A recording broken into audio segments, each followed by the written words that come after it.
Kushdo që i del kundër Edi Ramës është i destinuar të përvolohet në ferr, nëse e babloku e do një gjë, askush nuk duhet i dalë kundër pasi bandat, oligarkët dhe mafia e tenderve të shkatron shtëpie e katandi. Ky është fati i keq i banorëve të Trajgjasit, të cilët mbrëmjen e djeshme po vuajnë pasojat e luftës që kanë bërë për të mbrojtur ujin e banesave të tyre. E vetmja që u ka mbetur atyre është uji, dhe qeveria kërkon t'u marrë me metoda mafioze.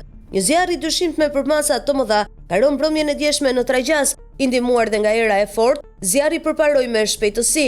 Siç shihet dhe nga pamjet, flakët kanë përpyer një sipërfaqe shumë të madhe, ndërkohë që për shumë kohë nuk ka pasur asnjë ndërhyrje. Forcat zjarrfikse janë kujtuar me vonesë, vetëm në momentin kur e gjithë kodra skuqte nga flakët. Por rënja tani e këtij zjarri është shumë e dyshimtë, pasi u morën ujin, duket se tani po u vën zjarrin. Banorët e Trajgjasit prej disa kohësh protestojnë kundër ndërtimit të ujësjellësit të ri. Agjencia Kombëtare e Ujësjelljes Kanalizimeve ka hedhur 7 milionë euro për të marrë ujin e Trajgjasit dhe ta çojë deri në Orikum. Banorët janë përplasur fort me policët. Në protestën e 4 marsit pati 2 orë tensione dhe konflikte të forta.